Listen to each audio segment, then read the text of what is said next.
میری طرف سے دلچسپ معلومات یوٹیوب چینل دیکھنے والے سبھی دوستوں کو السلام علیکم۔ دوستو، آج کی اس ویڈیو میں آپ لوگوں کو مغلیہ سلطنت کے اس بادشاہ کے بارے میں بتانے والا ہوں جس نے اپنے نظام حکومت کی بجائے اپنی عیاشیوں اور اپنی بیوقوفانہ حرکات کی وجہ سے شہرت پائی۔ تاریخ میں آج بھی اس بادشاہ کو محمد شاہ رنگیلا کے نام سے یاد کیا جاتا ہے، حالانکہ اس بادشاہ کا اصل نام روشن اختر تھا۔ دوستو، مغلیہ سلطنت مسلمانوں کی ایک عظیم سلطنت تھی جس نے 1526 عیسوی سے 1857 عیسوی تک تقریباً پورے جنوبی ایشیا پر حکومت کی۔ مسلمانوں کی اس عظیم سلطنت کی حدود افغانستان سے برما تک، شمال میں چین سے شروع ہو کر جنوب میں بحیرہ ہند تک جاتی تھی۔ اس سلطنت کا آغاز اس وقت ہوا جب ایک تیموری شہزادے ظہیر الدین بابر نے دہلی کے سلطان ابراہیم لودھی کو شکست دی تھی۔ سلطنت مغلیہ کے ان بادشاہوں نے جب برِ صغیر کا سفر کیا اور یہاں کی حکومت اپنے ہاتھوں میں لی تو چند ہزار فوجیوں سے ان کی تعداد لاکھوں میں ہو گئی۔ اپنے عدل و انصاف اور نظام حکومت کی وجہ سے ان حکمرانوں نے مسلمانوں، عیسائیوں، ہندوؤں، حتیٰ کہ ہر مذہب کے لوگوں کے درمیان اپنا نام بنایا، عزت بنائی، شہرت بنائی۔ ایک وقت تھا جب سلطنت مغلیہ کے چند ہزار سپاہیوں سے دنیا لرز اٹھی تھی۔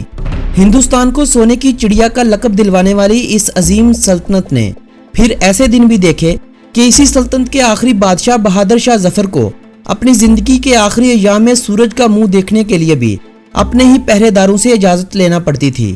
لیکن اپنی قید کے دنوں میں بہادر شاہ ظفر کو ایک بار بھی سورج کا دیدار نہیں کروایا گیا اور اسی اندھیری کوٹری میں اس نے اپنی جان دے دی جو آج برما میں دفن ہے۔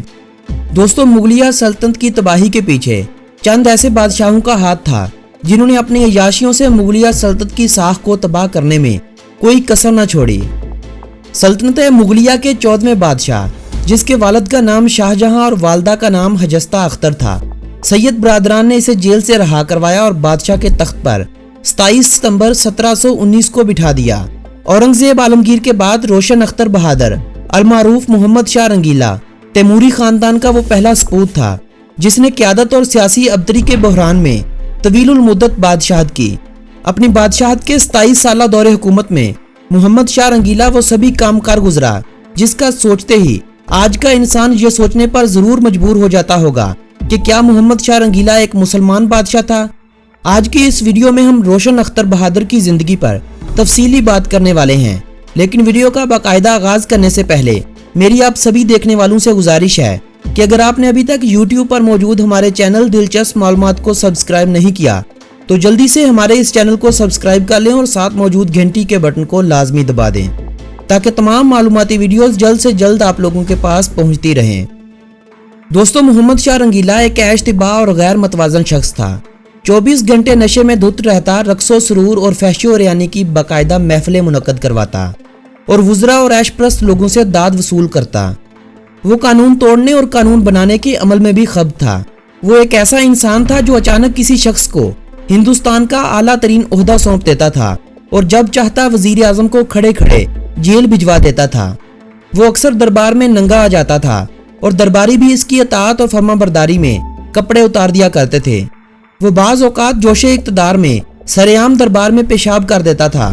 وہ بیٹھے بیٹھے حکم دیتا کہ کل تمام درباری زنانہ کپڑے پہن کر آئیں اور فلاں فلاں وزیر پاؤں میں گھنگرو باندھ کر آئیں۔ وزراء اور درباریوں کے پاس انکار کی کوئی صورت نہ ہوتی تھی۔ وہ دربار میں آتا اور اعلان کروا دیتا کہ جیل میں بند تمام قیدیوں کو رہا کر دیا جائے اور اتنی ہی تعداد کے برابر مزید لوگ جیل میں ڈال دیے جائیں۔ بادشاہ کے حکم پر سپاہی شہروں میں نکلتے، انہیں جو شہری نظر آتا انہیں جیل میں ڈال دیا کرتے تھے۔ وہ وزارتیں تقسیم کرنے اور خلتیں پیش کرنے کا بھی شوقین تھا۔